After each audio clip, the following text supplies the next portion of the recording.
नमस्कार, दृष्टि IAS YouTube channel पर आप सभी का स्वागत है। मेरा नाम है निखिल और आज की क्लास में हम डीआई का टॉपिक पढ़ेंगे, बार ग्राफ यानी कि दंड आरेख। इसके पहले वाली क्लास में हमने डीआई के कुछ और टॉपिक्स पर चर्चा की थी, तो बार आरेख शुरू करते हैं पहले प्रश्न से। जैसा हमने पहले क्वेश्चंस में किया है, पहली डीआई में किया है, जो पाई चार्ट में किया, टेबल में किया है, वैसा ही यहाँ पर भी है, लेकिन जो डाटा को रिप्रेजेंट किया गया है, डाटा को जो दर्शाया गया है, आंकड़ों को, उनका तरीका बदला है। तरीका क्या बदला है? देखो यहाँ पर अब बार के रूप में आपको डाटा दिया गया है, मतलब दंड आरेख के रूप में डाटा दिया गया है। जैसे अगर हम लाइन ग्राफ पढ़ रहे थे तब यहाँ पर लाइंस के रूप में इनको प्रेजेंट कर दिया था, ऐसे ये लाइंस बना दी थी इनके बीच में। अब क्या है, लाइंस ना दे करके इसने क्या दिया है, यहाँ पर एक बार ग्राफ दिया है, दंड आरेख दिया है।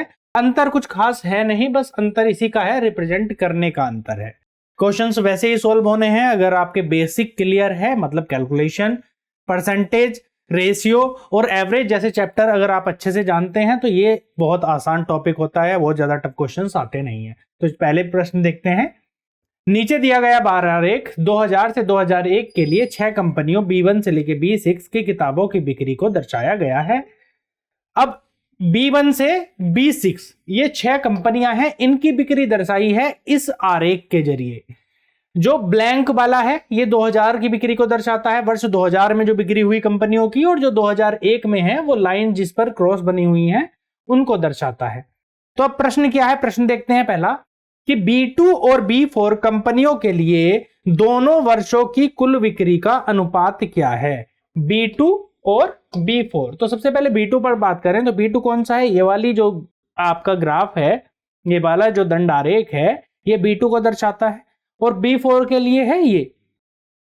तो इन दोनों कंपनियों के दोनों वर्षों की कुल बिक्री, अब हमें यह निकालना है दोनों वर्षों की कुल बिक्री का अनुपात। तो पहले जो B2 है उसकी कुल बिक्री निकालेंगे। तो B2 की निकालने के लिए कुल बिक्री, अब देखिएगा आप क्या दिया गया है, किताबों की बिक्री 1000 में, मतलब जो इधर जो लाइंस दी गई हैं, इधर जो संख्या लिखी है 20, 40, 60, 80, 100, 120, ये किताबों की बिक्रियों की संख्या है कि उस वर्ष में कितनी बिक्री हुई। जैसे अगर यहां पर कोई पॉइंट हो तो यहां पर क्या दिखाया जाएगा कि 20,000 किताबों की बिक्री हुई। अगर कोई पॉइंट यहां पर है तो उसका मतलब क्या है कि 100,000 किताबों की बिक्री हुई है।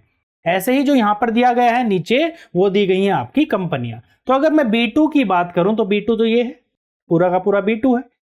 दोनों वर्ष में कितना इसने बिक्री की है, 75 तो की है। जो 75,000 है वो बिक्री की है 2000 में, और जो 65,000 है वो बिक्री की है 2001 में। तो B2 की कुल बिक्री की बात करें तो क्या हो जाएगी, 75 प्लस 65, जितनी भी संख्या लिखी जा रही है ये 1000 में लिखी जा रही है, इनके आगे 3 जीरो आप ऐड कर सकते हैं, क्योंकि यहां पर 1000 में दिया गया है। किसमें है डाटा, 1000 में। तो कितना हो गया यहां पर, 140,000। इतना 140,000 B2 की कुल बिक्री हो गई।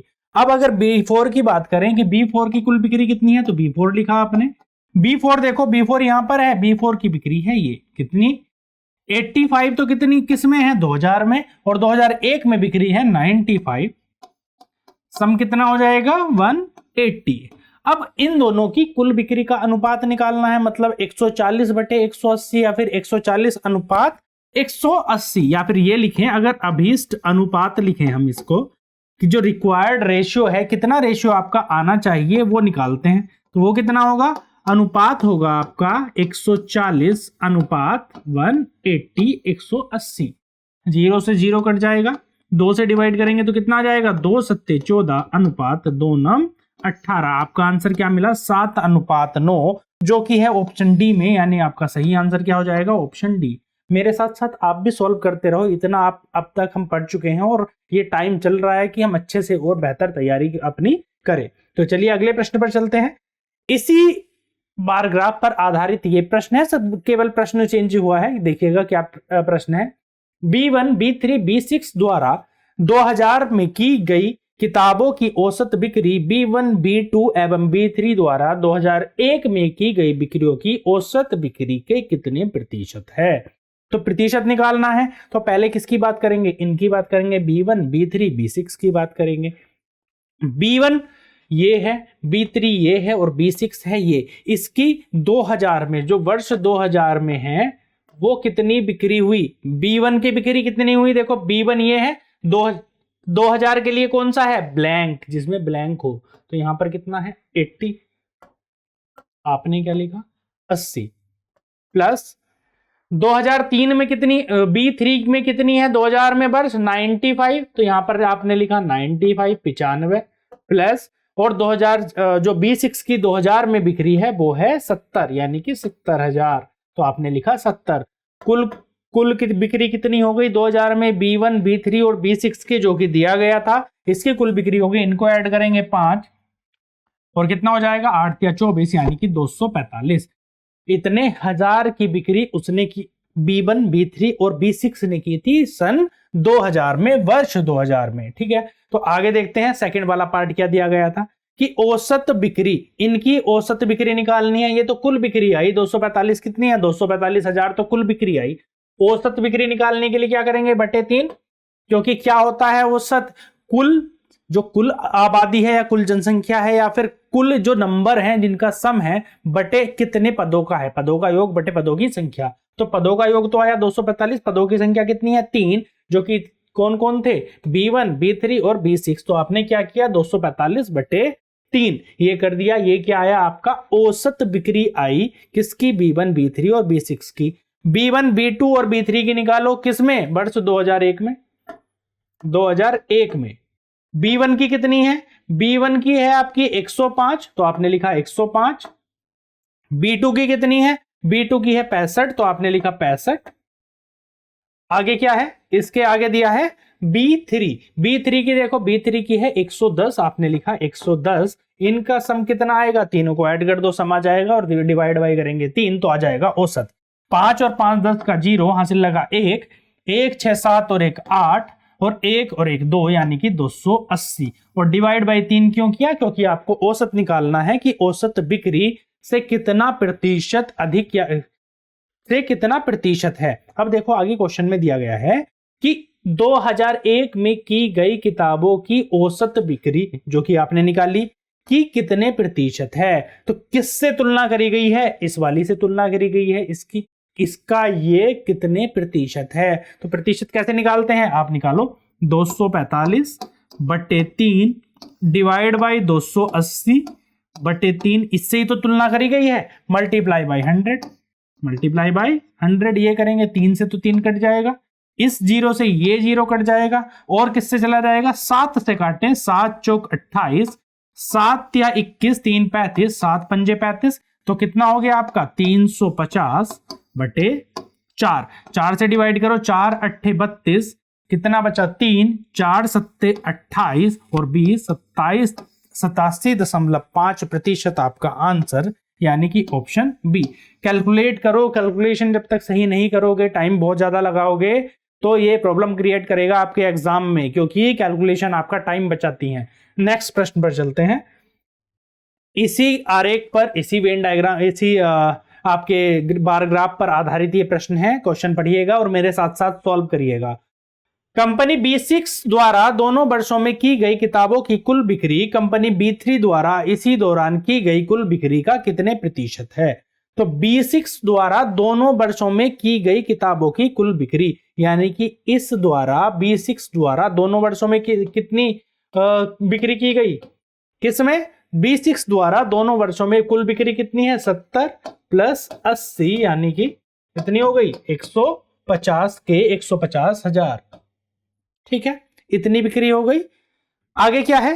कंपनी B3 द्वारा इसी दौरान, यानी कि कंपनी B3 द्वारा 2000 और 2001 में दोनों वर्षों में की गई कुल बिक्री। तो B3 तो यहां पर है, इस द्वारा कितनी, B3 ने कितनी बिक्री की है दोनों वर्षों में मिला करके? 95 प्लस 110, तो आप लिखेंगे 95 प्लस 110, इतनी कुल बिक्री की है। तो कितना हो जाएगा? 205 के 205,000, इतने की बिक्री की है।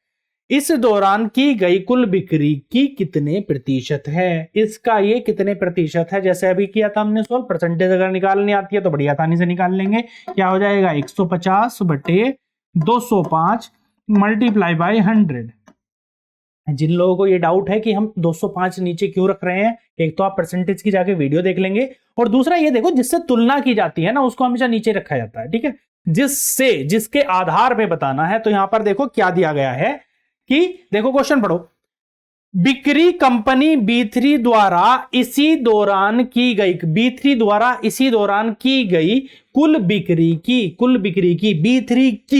B3 से, तो आपको क्या रखना है, उसको आधार बनाना है, बेस में रखना है, मल्टीप्लाई बाई 100 करेंगे तो आपका आंसर आ जाएगा। कैलकुलेट करो इसे, कितना हो जाएगा, ये 5 से डिवाइड करेंगे तो 5 तिया 15 30, 5 चौक 5 एकन, तो कितना हो गया, ये आपका हो गया 3000/41।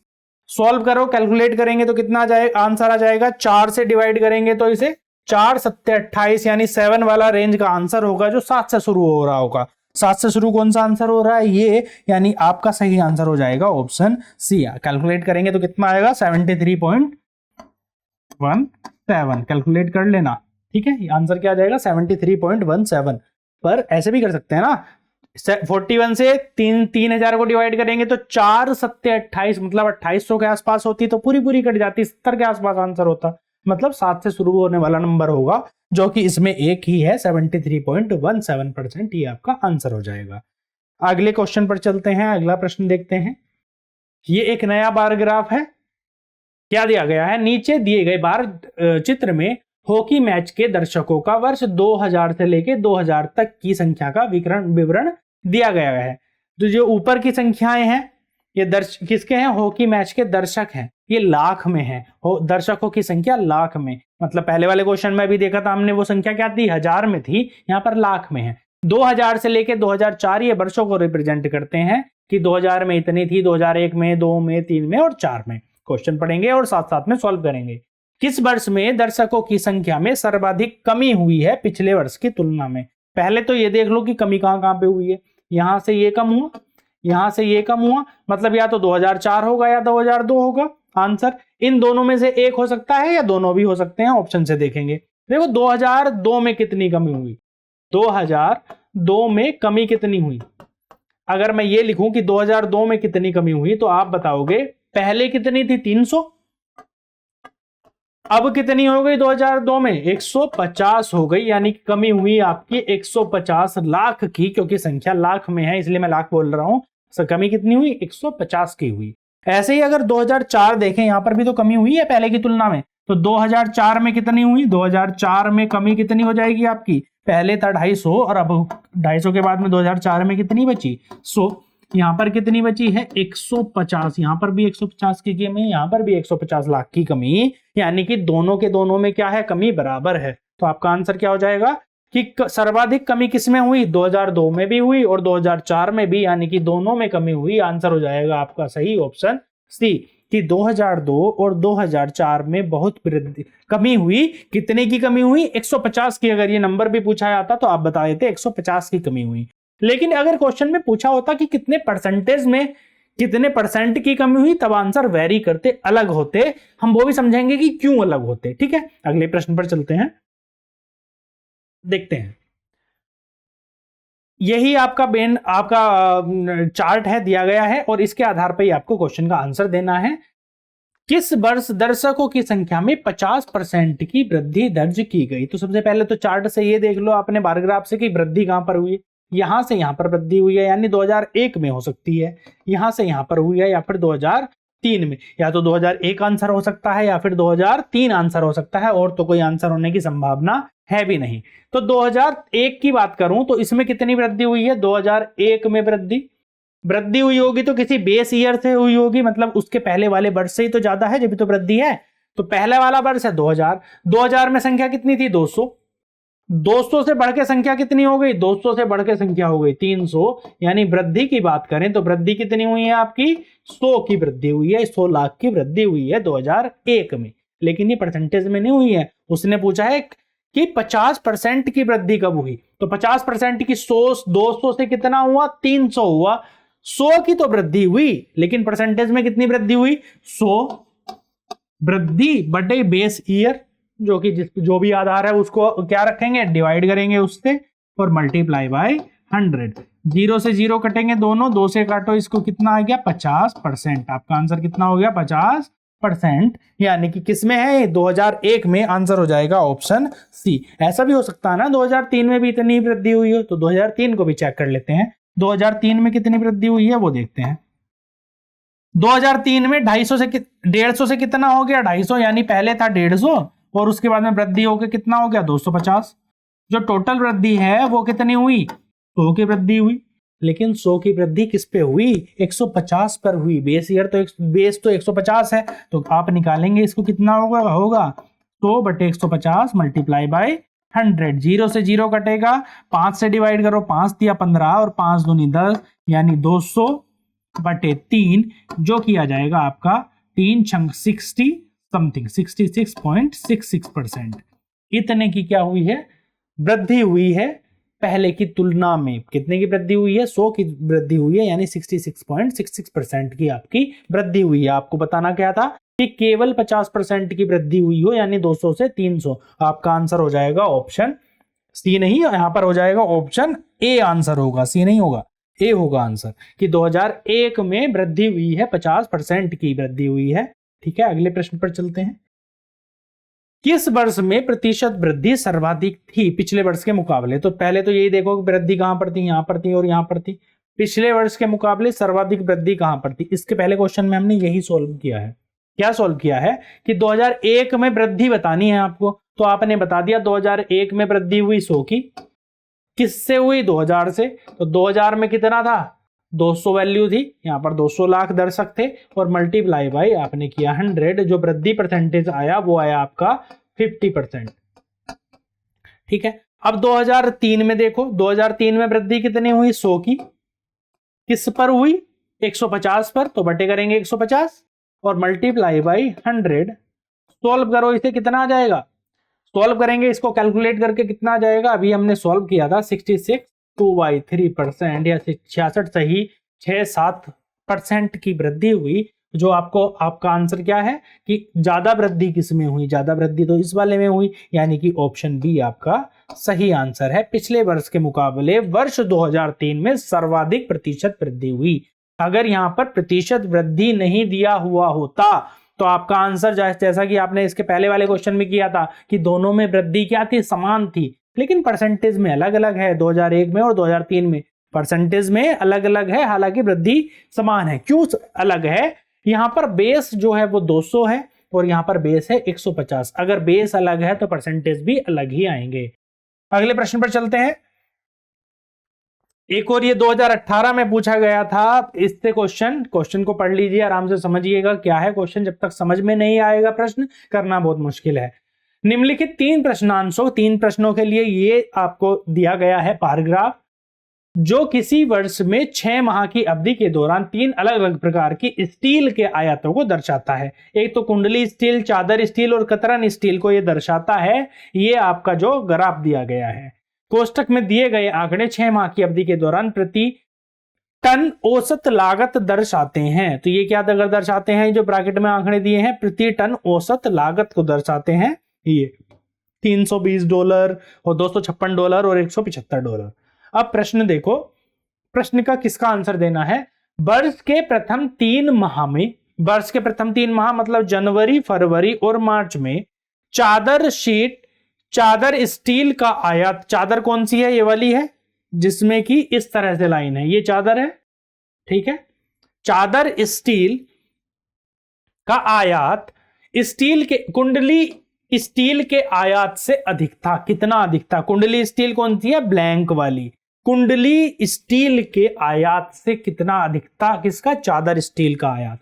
तो सबसे पहले हमें पहले 3 माह में, तो जो पहले 3 माह है यानी कि जैन, फेब और मार्च में, इसमें अगर हम निकालें, किसका पहले निकाल दो, पहली वाले का। किसका दिया है कि जिसका बताना है चादर स्टील का, तो चादर का आप निकालो तो कितना आएगा कि चादर स्टील का आयात पहले 3 महीनों में कितना हुआ। चादर को दर्शाता है एक तो ये, यहां पर ये, और तीसरे माह में ये। यहां पर कितना है देखो, ये 40 के पास सामने है, तो यहां पर कितना हो जाएगा चादर का 40 जनवरी में। यहां पर कितना है 38 और 36 के बीच में है ये वाला दोनों नंबर, तो 38 और 36 के बीच में कितना होता है 37 और प्लस मार्च में कितना है 36, तो ये आपने जोड़ दिया, टोटल आयात आ गया आपका 1000 टन में। जितना भी हुआ जोड़ के वो क्या आएगा 1000 टन में आयात। 6 और 7 13 का 3 हासिल लगा 1, 1 3 4 3 7 और 4 11, यानी कि 113,000 टन का आयात हुआ है चादर स्टील का 1000 टन, इतने का आयात हुआ है। अब चादर के अलावा तुलना किससे करनी है, कि कुंडली स्टील से। तो कुंडली की अगर बात करूं मैं, कुंडली स्टील का पहले 3 माह में कितना आयात हुआ है, कुंडली देखो ये वाला ब्लैंक वाला यहां पर, यहां और यहां, ये है 30 के सामने तो हमने लिखा 30 प्लस यहां पर क्या है 30 और 32 के बीच में कितना होता है, 30 और 32 के बीच में 31 प्लस 32 और 34 के बीच में, 32 और 34 के बीच में 33, जोड़ेंगे तीनों को कितना हो जाएगा 94,94,000 टन। ये क्या हो गया, कुंडली स्टील का हो गया आपका टोटल 3 महीनों का जो आयात है। वो बताना क्या है, दोनों का अंतर बताना है। ये बताना है कि कुंडली स्टील के आयात से कितना अधिक था, तो हमें बताना है इसके आयात से ये कितना अधिक था। 94,000 की तुलना में 113 कितना अधिक है, तो 113 माइनस 94, यानी आपका आंसर क्या हो जाएगा 113 क्या था चादर, और कुंडली स्टील कितने, कुंडली स्टील थी आपकी 94, कितना हो जाएगा 19,000 टन, आपका आंसर आ जाएगा। यानी कि ऑप्शन कौन सा है 19 के लिए, ऑप्शन सी, ऑप्शन सी आपका सही आंसर है। ठीक है, क्लियर हुआ। क्वेश्चन को समझना ज्यादा इंपॉर्टेंट है। जितने आपके डीआई के क्वेश्चन आते हैं ना, देख के अगर ज्यादा बहुत ज्यादा कैलकुलेटिव तो उतने भी ज्यादा नहीं आते, लेकिन थोड़ा सा समझना उनको पड़ता है। अगले प्रश्न पर चलते हैं। 18 में ये प्रश्न पूछा गया था, 3 प्रश्न थे इसी आपके बार ग्राफ पर। अगला प्रश्न है 6 माह की अवधि के दौरान आयात किए गए चादर स्टील का सन्निकट मूल्य क्या था। तो मूल्य बताना है किसका, चादर स्टील का, इस वाली लाइन वाले का।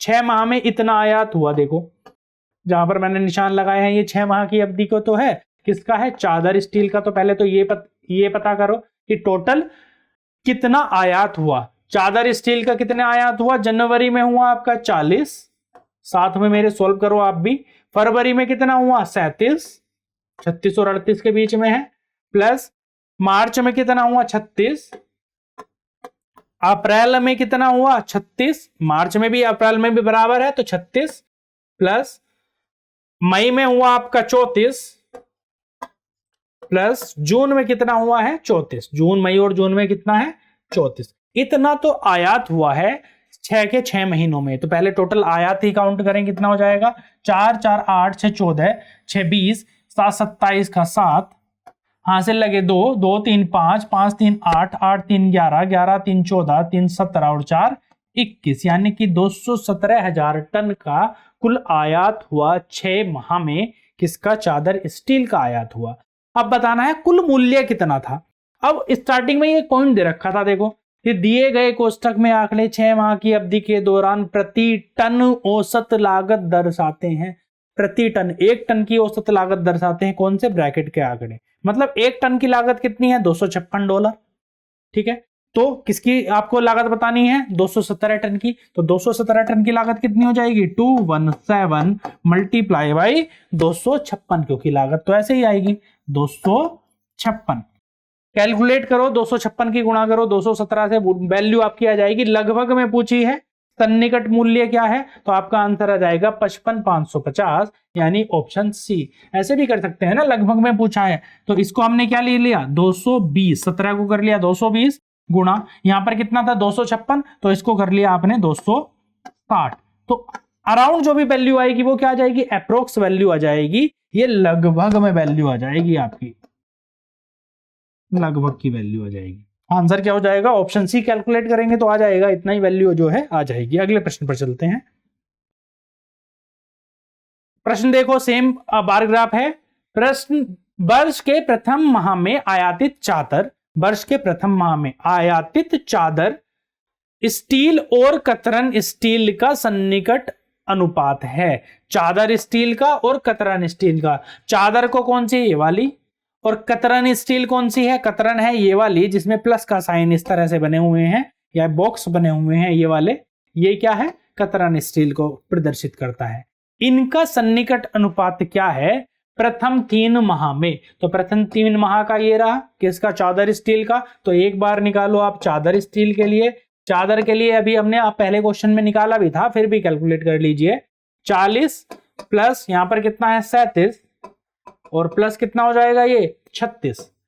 टोटल जोड़ेंगे तो कितना आ जाएगा 6 7 13 का 3 हासिल लगा 1 4 3 7 और 4 11। 113,000 टन किसके लिए आया? चादर स्टील के लिए। और दूसरा है कतरन के लिए। कतरन स्टील का कितना आया? कतरन स्टील का भी तो पहले 3 माह का ही पूछा है। यहां पर है 32, ये है आपका 34 और ये है 32, यानी कि 32 प्लस 34 प्लस 32। ठीक है, सन्निकट अनुपात बताना है। टोटल ऐड करके कितना आएंगे? 4 2 6 और 2 8 3 3 9, यानी कि 98,000 टन। इन दोनों का अनुपात, अनुपात कैसे निकालेंगे? अनुपात कितना हो जाएगा? अनुपात हो जाएगा आपका 113/98। 98 से डिवाइड करो तो देखो अनुपात 1 है ना चारों तरफ, तो 98 से डिवाइड करेंगे तो कितना हो जाएगा? नीचे तो 1 हो जाएगा और ऊपर कितना आ जाएगा? लगभग में पूछा है। 98 से जब 113 को भाग करोगे तो लगभग में वैल्यू आ जाएगी आपकी 1.2, इसके आसपास आएगी। एग्जैक्टली 1.2 नहीं आएगी, आसपास आएगी। आपको सन्निकट ही बताना था कि लगभग अनुपात क्या होगा या सन्निकट अनुपात जो पास का अनुपात है वो क्या होगा। आपका आंसर आ जाएगा 1.2/1, यानी कि ऑप्शन बी आपका सही आंसर है। इस तरह से क्वेश्चन करते हैं हम बार ग्राफ के। इंपॉर्टेंट है, कई बार अगर क्वेश्चन आता है तो एक से ज्यादा क्वेश्चन जनरली आ जाते हैं, कोई भी आपका डीआई का टॉपिक हो। मिलते हैं नेक्स्ट क्लास में, तब तक के लिए धन्यवाद।